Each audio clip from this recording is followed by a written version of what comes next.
العالمين والصلاة والسلام على أشرف الأنبياء والمرسلين نبينا محمد وعلى آله وصحبه أجمعين. Today inshallah we're going to be speaking about how one can increase their contemplation of the Qur'an. In Arabic it's called tadabbur al-Qur'an, which refers to a person contemplating, reflecting, pondering upon the ayahs of Allah subhanahu wa ta'ala.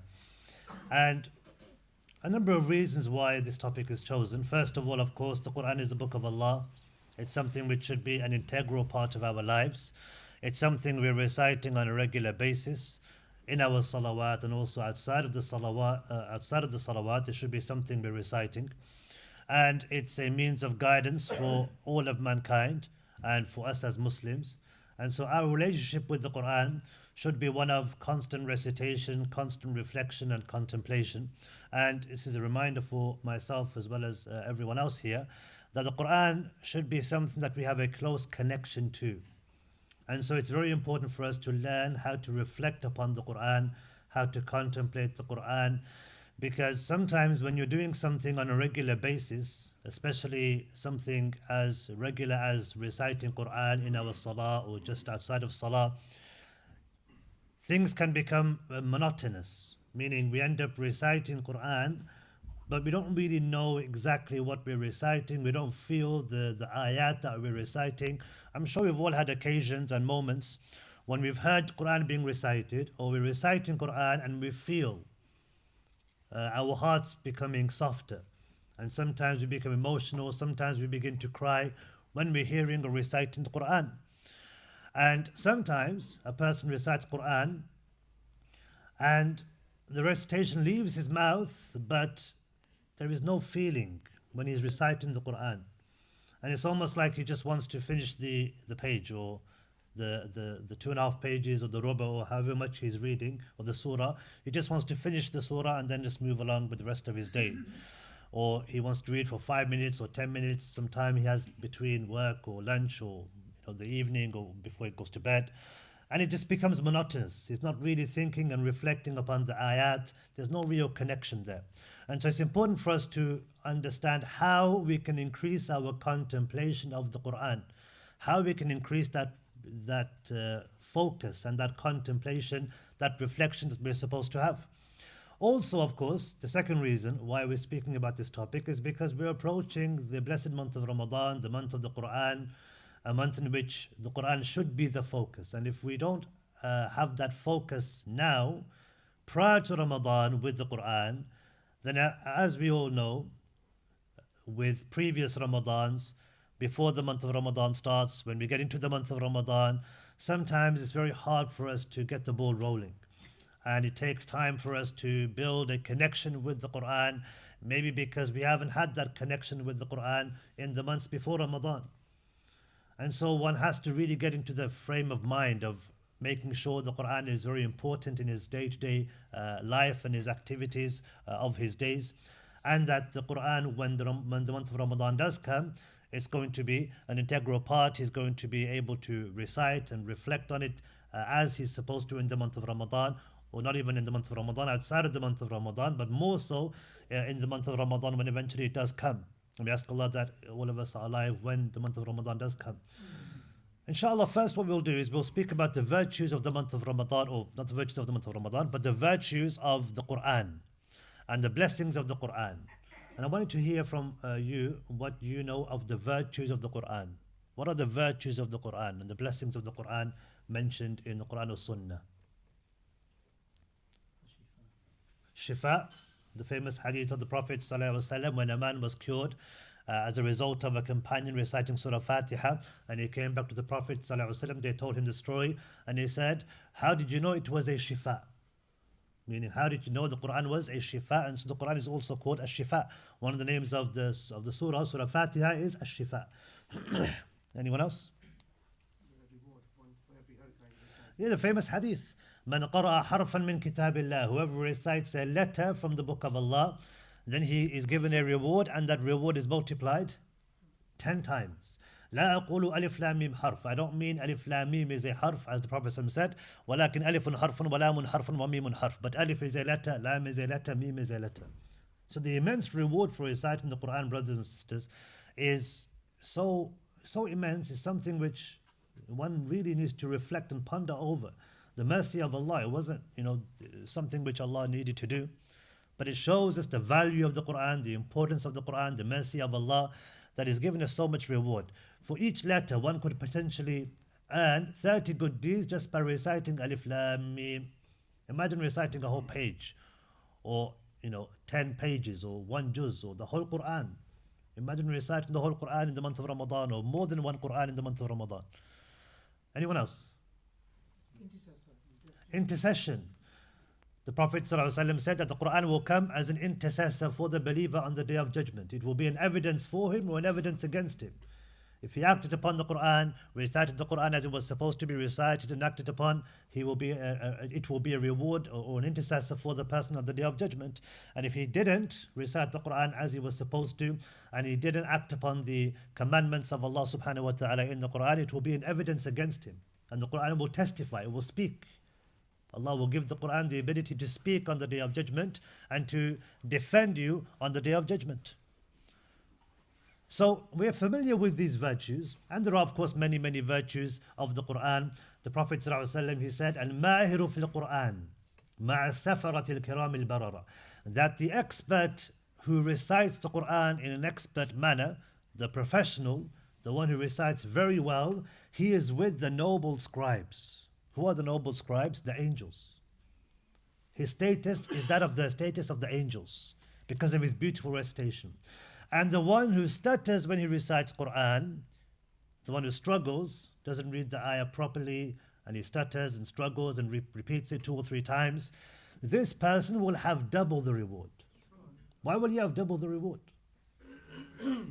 Because even though he was struggling and stuttering and finding it difficult, he didn't just think to himself, forget it, I can't be bothered. I'm just going to stop reading, I'll give up, I can't be bothered anymore. He keeps on trying, keeps on reading, reads half a page, 10 pages, a whole juz, the whole Quran. Even though he's struggling, he continues and perseveres. So all of these ahadith, and there's many things we could mention about the fadail of the Quran, really show us the importance of having a close connection. It should inspire us to learn more and to recite more and to have a closer connection and relationship with the book of Allah subhanahu wa ta'ala. So how can one contemplate the Quran? Scholars mention many ways in which a person can increase his contemplation of the book of Allah subhanahu wa ta'ala. First and foremost, brothers and sisters, we need to have a close relationship with the Quran. If you don't have a close relationship with the Quran, none of these things will matter. You have to have a close relationship. It's like somebody saying they're very close to their mother or their father or their brother or their sister or their child, and they maybe speak to them once a month or once every 2 months. That's not a close relationship. So you have to have a close relationship in order for you to value that relationship in the first place and to have that love. And so all of these things require a person to initially have that close bond and connection with the Quran. Meaning you have to make the effort. It's not like a miracle from Allah where all of a sudden Allah is going to change your life and change your day, and all of a sudden now you're going to start reciting Quran every single day. You need to make the effort. If you're not reciting the Quran on a regular basis, on a daily basis, you have to make the effort and take the time out to recite the Quran on a daily basis. And we need to make that effort. First of all, and this is no specific order, the scholars, they mention from the ways that a person can contemplate the Quran is by beautifying his recitation of the Quran. Beautifying his recitation. Beautifying your recitation, brothers and sisters, is something which will increase one's contemplation, because he's beautifying his recitation of the Quran, and that shows the care and the attention he's giving to the Quran, as opposed to just reading it. I've heard sometimes people, myself, reciting Quran, and they would recite Quran as if they're reading a book. Like no difference. Myself, I used to hear people, and they were native Arab speakers, by the way. Which is interesting, because some of us think if you're a native Arab speaker, automatically you're going to be somebody who's going to contemplate the Quran even more. That's what we normally think. But actually it's not the case. If that was the case, all the Arabs all over the world would be, mashallah, amazing, righteous people. But we know that's not the case. Some people are good, some people are bad, just like every other race and nationality.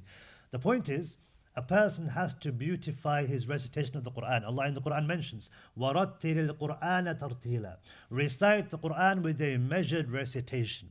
The Prophet ﷺ said in a hadith, لَيْسَ مِنَّا مَنْ لَمْ يَتَغَنَّ بِالْقُرْآنِ. He is not from amongst us the one who doesn't beautify his recitation of the Quran. So the Prophet ﷺ would beautify his recitation. In fact, he was the most beautiful when it came to his recitation of the Quran. It was, the correct pronunciation, the correct tajweed, and it was the most beautiful voice when it came to reciting the Quran. And the companions, they would speak about the beauty of the recitation of the Prophet ﷺ. We know some people, they accepted Islam just by hearing the Prophet ﷺ recite the Quran. Like, he wouldn't say anything else. He would recite Quran to them, they would hear his recitation, and they would become Muslim. And that's partly due to the message, but it's also about how the message is delivered. It's about how the message comes across, how it's recited, and how it's said. So beautifying one's recitation of the Quran is a way in which a person will increase his contemplation of the book of Allah subhanahu wa ta'ala. Measured recitation. وَرَتِّلِ الْقُرْآنَ تَرْتِيلًا. Have a measured recitation. Don't rush when you're reciting the Quran. Don't read it as if it's something you have to do and you're just finishing the page or the couple of pages that you're supposed to read on a daily basis, for example, or whatever routine you may have, just so you can move on to the rest of your day. It has to be something you're giving that energy and that effort and that focus to. And also from the rules of tajweed, when you're reciting in a beautiful recitation, it also requires you to recite properly with the correct pronunciation of the letters. And I teach in a school, in an Islamic school, and I give the example when we do Quran about making sure you don't mispronounce the letters, because it can change the whole meaning. And I joke with them sometimes. I say, for example, if you change the qaf to a kaf, the whole meaning can change. A word can change meaning. And I used to give the example of the word qalb. What does qalb mean? Heart. So if somebody went home to their parents and said, Mom, Dad, Mom, you're my kalb, and they changed the qaf to a kaf, they're not going to be happy. It's going to be the opposite problem. Because you change one letter, the whole meaning of the word changes. What does kalb mean? You guys all know. One letter changes the meaning. And in the Arabic language, you all know a fatha or a dhamma or a kasra, the a, e, u sounds, if they change, they can change the meaning as well. So it's essential that we make sure we're pronouncing properly. So rushing the recitation of the Quran can distort the meaning or change the meaning of the Quran. And also, from the definitions of the word tajweed that the scholars give, is, anyone know what it is? And tu'ti, to give every letter its right. Tajweed, to give every single letter its right. Meaning, if it's supposed to be pronounced in a certain way, you pronounce it in a certain way, with your tongue between your teeth, or from the back of your throat, or from the chest, or from top of the mouth, whatever it is. You have to pronounce the letter properly. And if it's supposed to be prolonged or shortened, or maybe not even to be pronounced at all, because of the rule and because of the letter, the word or the letter, all of these things are important. And they're part of reciting in a beautiful manner. Because all of this adds to the beauty of the Quran. Why do you think reciters such as Abdul Basit, Abdul Samad, rahimahullah, are so popular and so well known?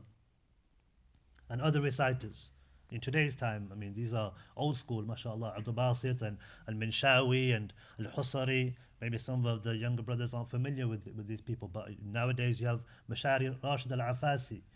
You have others, Abu Bakr Shatri, who's old school as well now.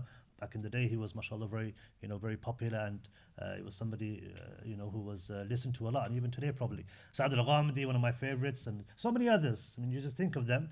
But then you have the mujawwad reciters like Abdul Basit, Husari, and Manshawi, these classic reciters. The ones who recite very slow. Why are they so popular? Because their pronunciation is beautiful.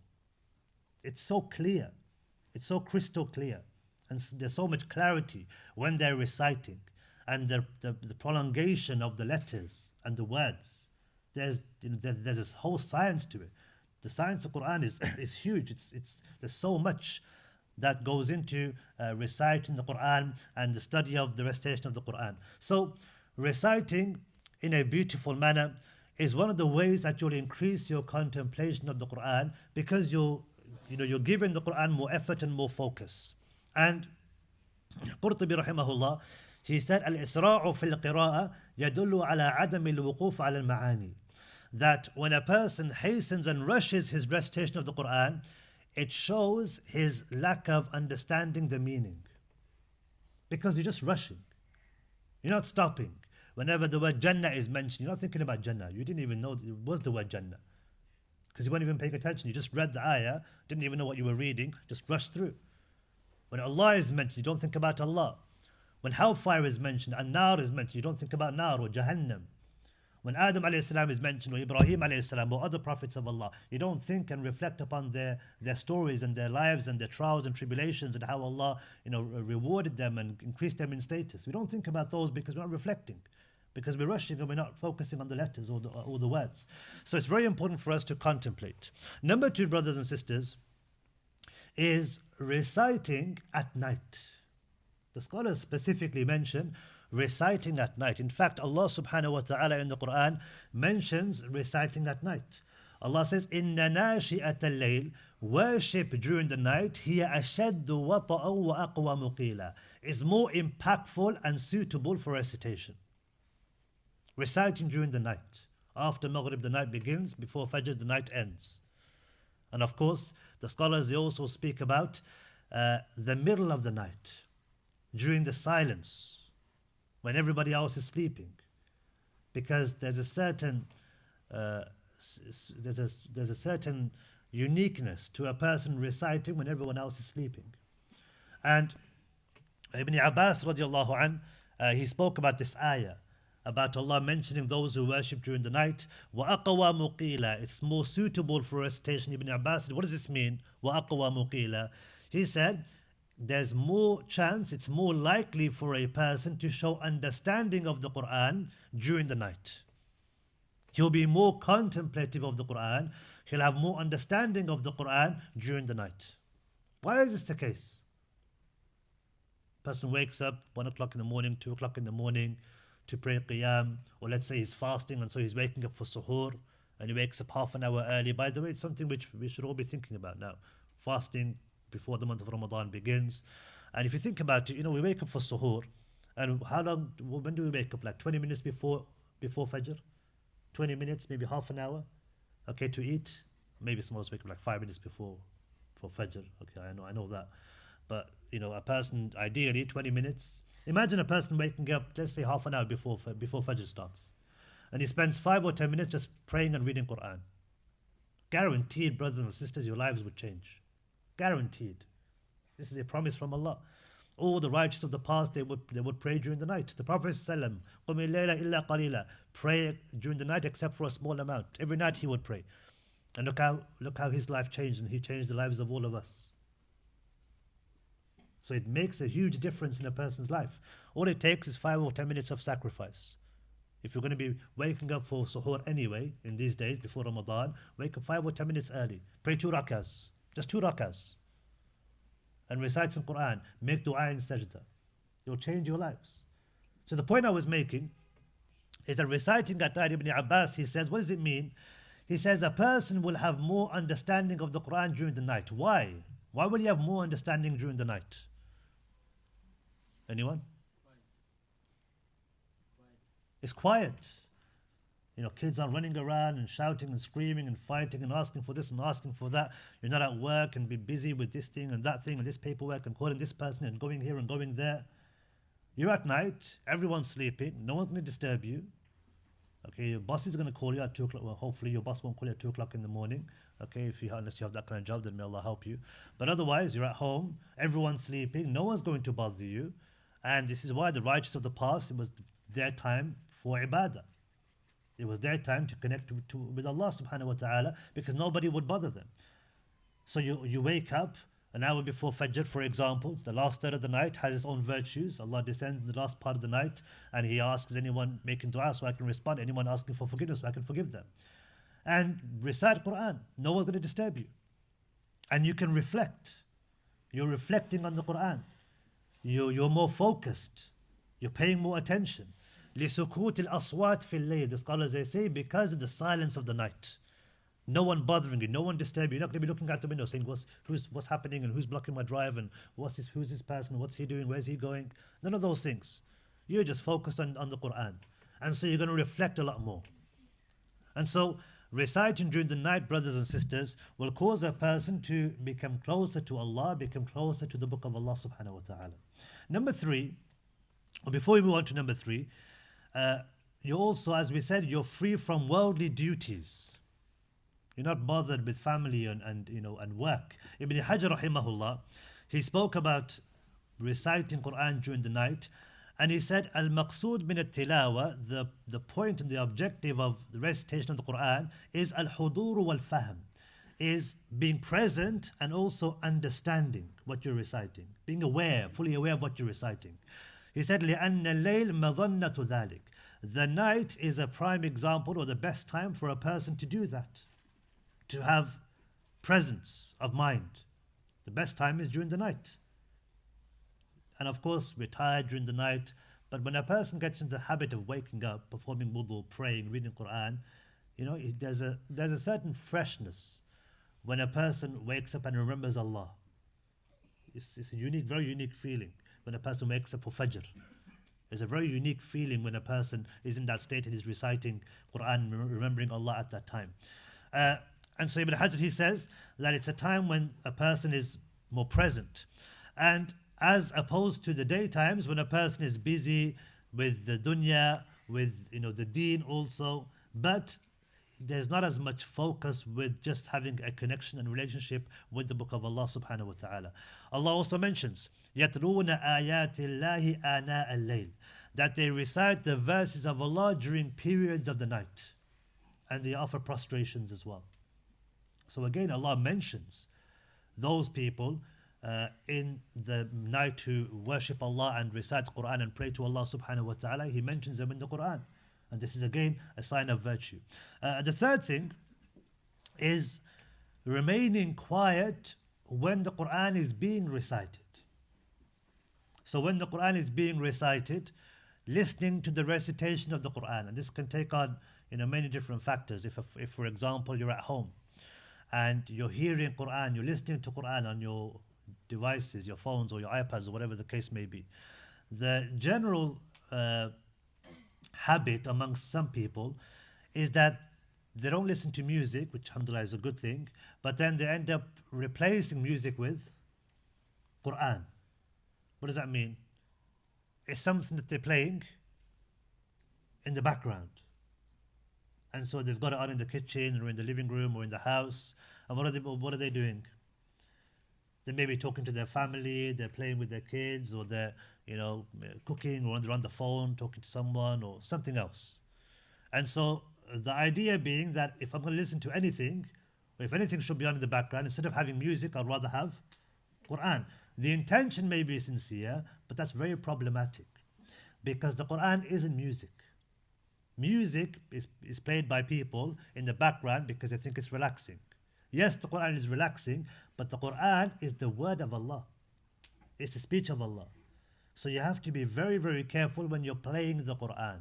It's not a substitute for music. You can play anashid.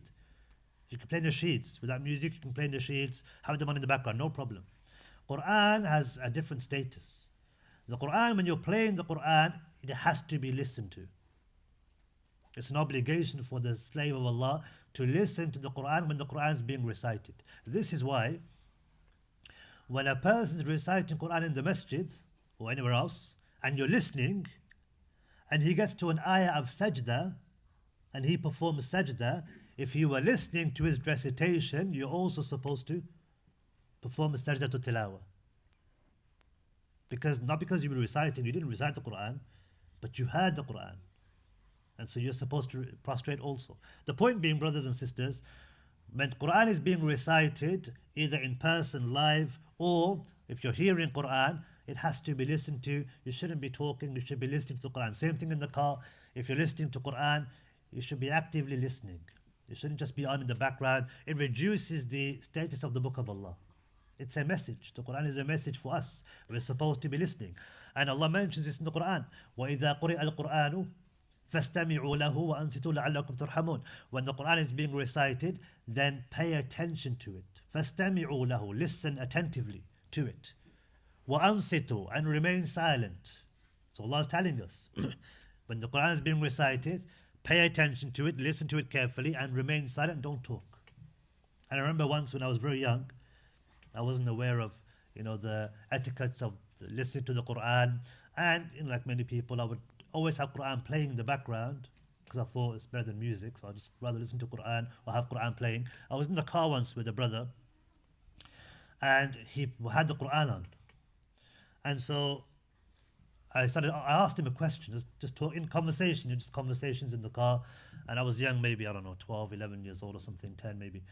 And I asked him a question and he turned the volume down. Because the Quran's playing, he turned the volume down. He asked me what I was asking, and I asked him again. I thought, why is he turning the volume down?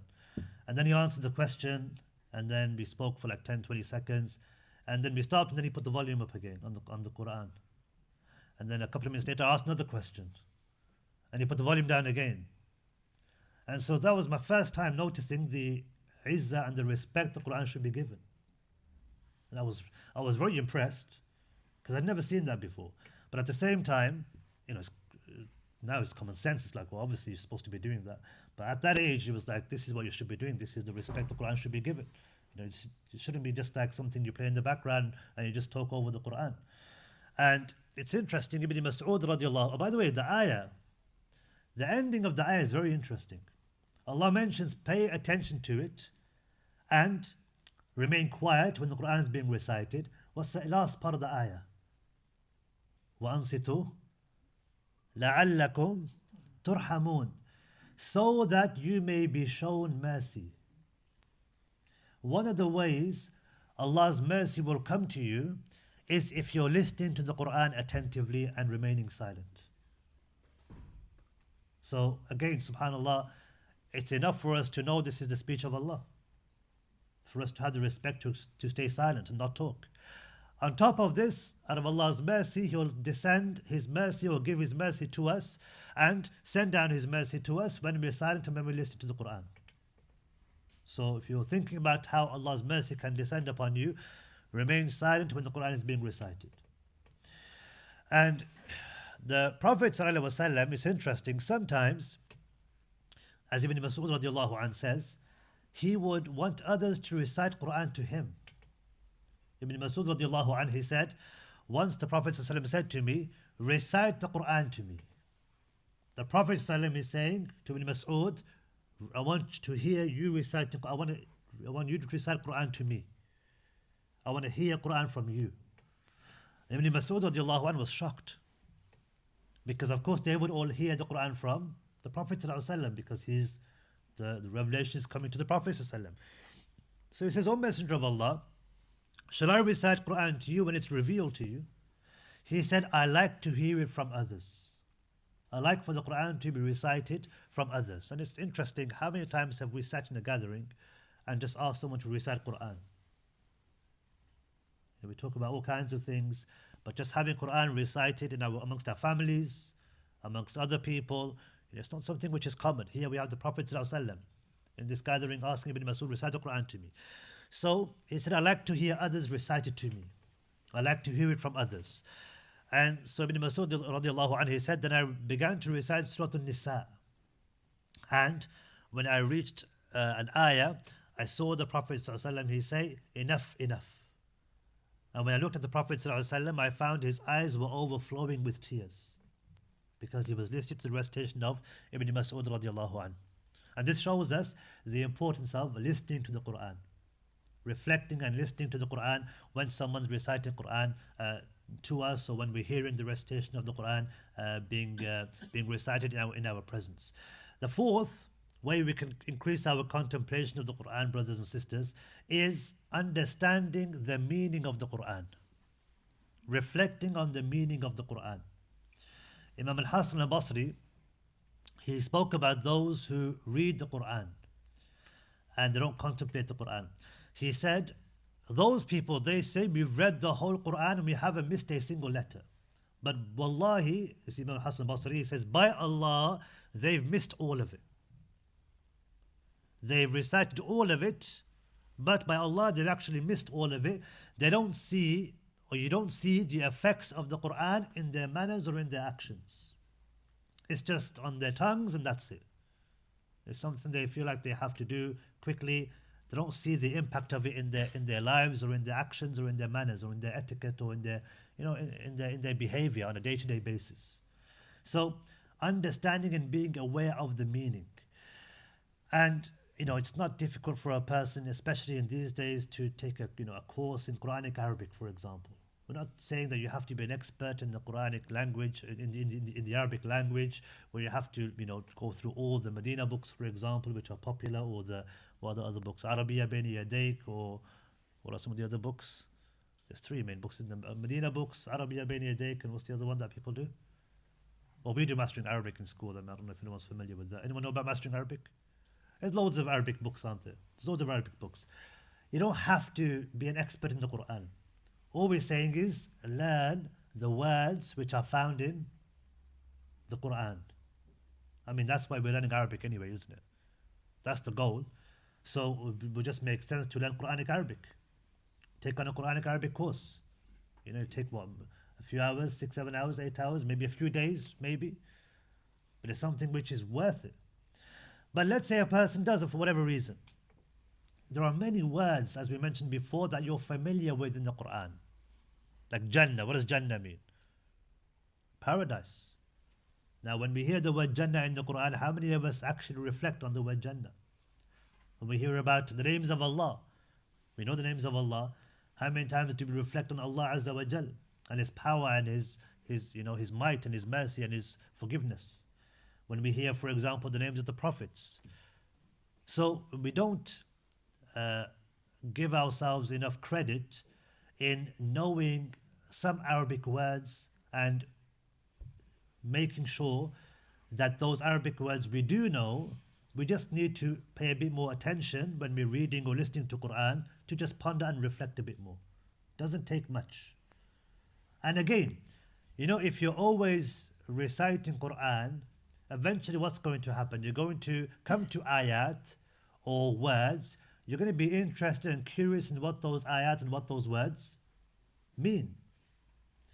And actually you'll end up increasing your vocabulary of the Arabic language and of the Quranic Arabic that you read on a regular basis. So it all comes with this idea of having a close connection with the book of Allah subhanahu wa ta'ala. So understanding the meaning of the Quran, understanding the meaning of the words of Allah that you're reciting. Number 5, stopping and starting at the right ayah or at the right place. The Quran, brothers and sisters, it's connected to ayat which come before and to ayat which come after.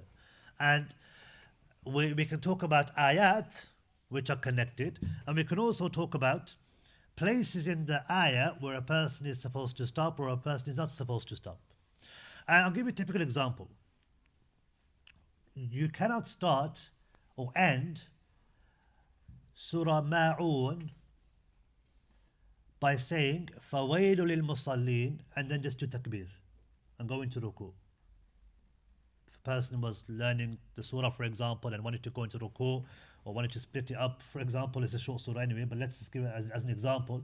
You can't stop at فَوَيْلُ لِلْمُصَلِّينَ and then do ruku. You can't do that. No one would accept it. Why? Because فَوَيْلُ لِلْمُصَلِّينَ means cursed are those who pray. Allah curses those who pray. That's what the ayah means. So what's going on here? Why is Allah cursing those who pray? You understand from the next ayah. They're connected. الَّذِينَ هُمْ عَنْ صَلَاتِهِمْ سَاهُونَ. Those who are neglectful when it comes to their salah. They don't pray or they don't pray properly. So you have to connect the ayahs. Meaning, if you're not aware or if you're not reciting on a regular basis, you don't hear the Quran being recited, you won't be aware of where to start and where to stop. Like for example, sometimes in school I get the children to read, and they'll read a passage, and I don't know, some of them they don't maybe they haven't done English properly, or they're not paying attention. They'll skip a full stop, and they'll go on to the next sentence without stopping, and that can change the meaning. Do you understand? Like a person reads in English, a person reads a sentence, doesn't stop at the full stop and just carries on, then stops halfway through the next sentence, and I have to stop them and say, look, what are you doing? Like, there's a full stop there. You have to stop there because it's a full stop. Full stop means you stop. That's why it's full stop. So you have to stop. It's because it changes the meaning. In Arabic, it's the same thing. There are certain places, if you don't stop, it can change the meaning. If you stop, it will change the meaning. And it might be correct or incorrect. So you have to either continue or you're supposed to stop. So these ayat, this example I gave of Surah Ma'un is one example where a person is not allowed to stop. He has to continue. You can't stop at that ayah and finish the surah and then finish the salah, for example, or stop at that ayah and then just close the mushaf and leave and stop. He has to finish the ayah or finish the surah because the ayahs are connected. And there are other examples as well. Some of these examples, they're at hizbs. So those stars, okay, in the Qur'an sometimes on certain pages, that's a hizb of the Qur'an. Each juz has 8 hizbs or 8 parts. Sometimes they're connected, even though it's a new hizb, okay, sometimes those are connected to the previous hizb, to the previous section. For example, Allah says in Surah Nisa, وَالْمُحْصَنَاتُ مِنَ النِّسَاءِ, and also prohibited for you are women who are married. This is a new hizb, it's a new section, but it's connected to the previous ayah where Allah mentions people you can't marry. So you have to read the previous ayah with this ayah. And that's why, sometimes a person might think, in Taraweeh in Ramadan, why don't they just start and stop at the hizbs? Why do they change sometimes? I mean, it's fairly straightforward. You're reading 8 rakahs, for example, and there's 8 parts. By the way, the way the mushafs are today, with 8 parts, the reason why it's like this is because of Taraweeh. It's because of 8 rak'ahs which are prayed during Taraweeh in the month of Ramadan. So you have the 8 hizbs, and of course they're broken down into 20 pages. So you have 20 pages for each juz, and that was done specifically because of the month of Ramadan many, many years ago, in the time of the Tabi'een, the famous governor. Al-Hajjaj ibn Yusuf, he was the first one to make 8 hizbs for each juz in the Qur'an. The point being, sometimes they're not connected, or they're not separate. They have to be connected to the previous ayah or the ayah before or the ayah after, and so you have to read them in a connecting manner. And you won't really know this unless you've learned Qur'an, or you're reading Qur'an to a teacher, or you're listening to Qur'an a lot, especially when it comes to the middle of an ayah. For example, another example I'll give you about an ayah. Allah says, ذَلِكَ الْكِتَابُ لَا رَيْبَ فِيهِ هُدًى لِلْمُتَّقِينَ. You'll notice there's 3 dots. And then there's another 3 dots. Like in a triangle, 3 small dots. What does this mean? It means you have to stop at one of them. So you say, ذَلِكَ الْكِتَابُ لَا رَيْبَ. That is the book in which there is no doubt. فِيهِ هُدًى لِلْمُتَّقِينَ. In it there is a guidance for those who have taqwa. So you either stop at one or the other. And depending on which way you stop, the meaning slightly changes. But the point is, you're supposed to stop at one or the other. And again, it's about understanding and being aware of these rules. And these rules, I'm sure your local imam, many brothers here, they'll be familiar with them. Again, I think I mentioned maybe it'd be a good idea to have like some kind of Qur'an workshop. I'm not sure if that's something that's going to be happening. A Qur'an workshop where you can look at some of these kinds of issues to help you with your recitation of the Qur'an. So stopping and starting at the right place or at the right ayah so that you're more aware of the intricacies of the recitation of the Qur'an. Number 6, stopping and reflecting on the verses of the Qur'an. So again, not just reading non-stop, but actually stopping and reflecting. Hudayfat ibn al-Yaman radiallahu anhu, he said that I once prayed with the Prophet ﷺ one night, and he recited Fatiha, and then he recited Surah Baqarah in the Salah. He started Surah Baqarah. And he finished Surah Baqarah. One rak'ah. Finished Surah Baqarah in one rak'ah. Then he recited Surah An-Nisa. فَقَرَأَهَا. And he recited all of Nisa. Then he recited Surah Ali Imran. And he recited all of Ali Imran. يَقْرَأُ مُتَرَسِّلًا. He recited all of them, consistently, one non-stop. And then he said, when he would come to an ayah where there was tasbih, praise of Allah, he would quietly praise Allah. And this is why sometimes you may hear imams, if they say سَبِّحِ اسْمَ رَبِّكَ الْأَعْلَى, quietly they'll say Subhana Rabbi al-A'la. Because from the sunnah of the Prophet ﷺ, that when he would come to an ayah of tasbih of Allah, that he would make tasbih, even in salah as well, according to some narrations. وَإِذَا مَرَّ بِسُؤَالٍ سَأَلْ. When he got to certain questions, he would respond quietly himself. When he would come to an ayah of ta'awudh, seeking refuge in Allah, he would seek refuge in Allah, etc. ثُمَّ رَكَعَ. Then Hudayfa radiallahu anhu said, then he made ruku'. So he recited Surah Baqarah, Ali Imran and Surah Nisa, then he made ruku'. He recited all of these surahs in one rak'ah. The point is, he would reflect, he would stop and he would reflect on the verses. So it's like he's interacting with the Qur'an. He's as if he's speaking to Allah himself. And he's responding to whatever is being recited and mentioned in the book of Allah subhanahu wa ta'ala. Finally, the seventh point is repetition of ayat which affect your heart. Repeating ayat which affect your heart. Sometimes you may be hearing the Qur'an being recited by a reciter, and there's an ayah that you remember. He recites in a nice way, for example, or something, or the meaning is impactful.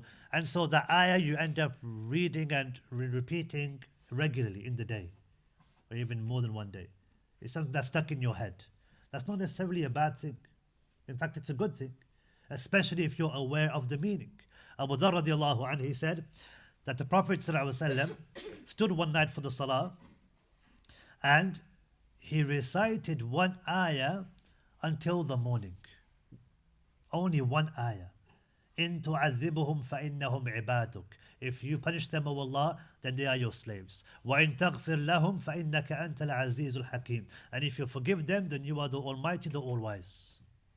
He kept repeating this ayah over and over again for the whole night. So there's nothing wrong with a person repeating ayat, because of course it's going to help a person reflect on those ayahs. Ibn Qayyim rahimahullah, he was speaking about contemplating and reflecting on the book of Allah subhanahu wa ta'ala, and he says that قراءة آية يتفكر وتفكر وتفاهم.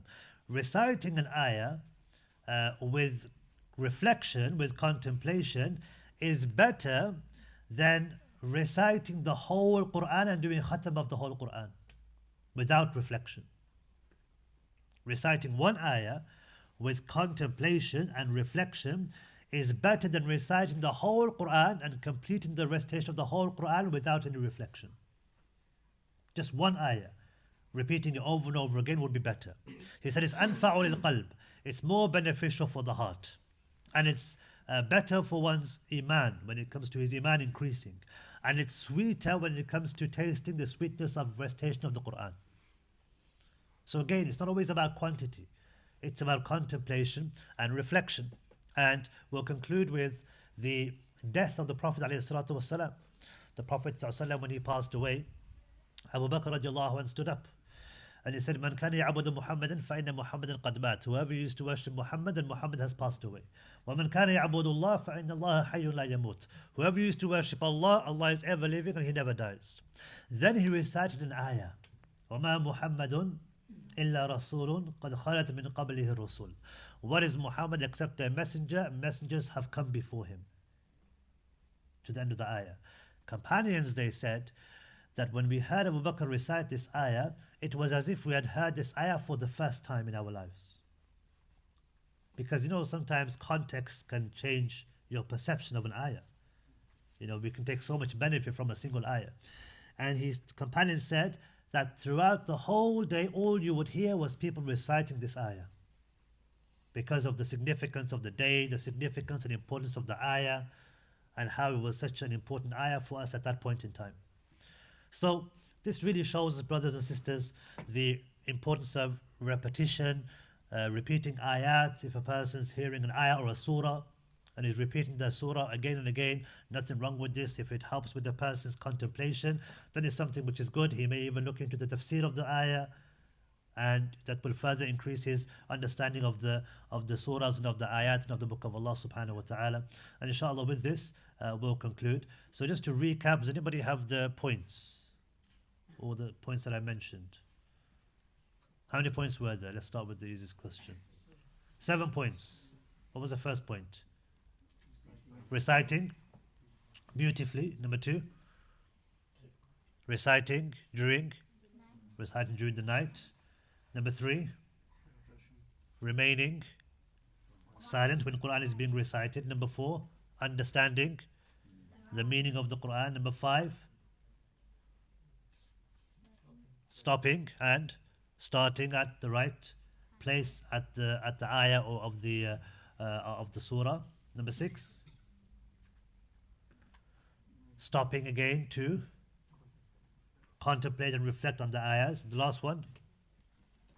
What was the last one? Come on, just did the last one, guys. Repetition of the ayahs. You're looking at my class. Give your attentions. Yeah, repetition of the ayat. Repetition of the ayat which affect your heart and which, you find significant or important or very moving. And so inshallah with that, we ask Allah subhanahu wa ta'ala that He gives us the ability to increase our contemplation of the Qur'an before the month of Ramadan starts, and to increase it even more in the blessed month of Ramadan. Any questions before we conclude, inshallah? Is it better to recite it once with tafsir or do multiple recitations? So scholars speak about whether one should recite while looking also at the meaning, or just to recite without looking at the meaning. Obviously, Quran should be in the month of Ramadan. So, Quran, the virtues of Quran are in its recitation and also in its meaning. So to say recitation of the Quran without the meaning is better, or to say just the reflection on the Quran without the recitation is better, it doesn't make sense, because they both go hand in hand. And there are ahadith which mention the virtues of reciting the letters, but there are of course virtues of understanding, because the whole point of the Quran is to reflect and understand the Quran. So really it's a case of merging the two and trying to do both. Because again, if a person ends up reading less because of this, is that better? If he reads less but he's reflecting more and contemplating more, is that better? That's better then. So you don't really lose out. Like what Ibn Qayyim rahimahullah said, if you read one ayah and you're reflecting on that one ayah, it's better for him to read the whole Quran. But of course, the juhud and that effort should be there to try to read as much as one can in the month of Ramadan, one khatam of the Quran or 2 khatams or 3 khatams or whatever his goal is, inshallah. So just a point, just saying it's quite useful to read the translation of the meaning of the Quran before you, for example, in Tarawih, read the whole juz. It's very beneficial. That's the point. But I have a question. I've heard you mentioned that the end, reading the end of the ayah, you can't just read a certain ayah at the end. But I've heard some people say that the Quran is so miraculous in a way that if you read 3 ayahs, it always makes a sense. So even if you stop at that point, if you have read 3 before that, it will make sense. So you will not be disrupted. I don't know if there's any sense in that. Yeah, I haven't come across that before. I've But heard that saying that the minimum amount you read is 3 ayah because it will always make sense. you mean in Salah or just generally? Yeah, generally in Salah as well. Yeah, no, I haven't come across that. It makes sense, a person, if he reads ayat. Scholars, they derive benefits from a portion of an ayah. So even like I've mentioned some examples, يَتْلُونَ آيَاتِ اللَّهِ آنَاءَ اللَّيْلِ وَهُمْ يَسْجُدُونَ. They recite the Quran in the night while they're prostrating, and also they're prostrate. That's part of an ayah, but we could take benefit from it. So a person can take benefits from a portion of an ayah or a part of an ayah or a whole ayah or one ayah or two, three ayahs. So the issue is about the etiquettes of the recitation of the Quran, which is what we're referring to. Yeah, that's what I'm saying. The etiquette is to read minimum of 3 ayahs. So, because like nowadays, we wouldn't know the Arabic. So as long as you read three ayahs before that, then it should be okay to stop. That's what I've heard before. Yeah, possibly. Allah knows best. Yeah. Just a question about you mentioned like Prophet reflecting on the Quran whilst reciting. So you gave example of Surah Ala and saying Subhana Rabbil Ala. Is that in the Fard prayer or is that? What's the ruling on? So I'm not exactly aware of the statements of the scholars with regards to specifically when it's supposed to be done. But as far as I know, the scholars do. Some of the scholars that I know and some of the Qur'an, they would mention themselves quietly in the salah, even in the fard salawat. So for Jum'ah salah, for example, imams, they would recite and then they would pronounce it quietly, and in audio as well. So as far as I know, it doesn't make a difference. Allah knows best. جزاكم الله خير. سبحانك اللهم وبحمدك أشهد أن لا إله إلا أنت أستغفرك وأتوب إليك. السلام عليكم ورحمة الله وبركاته.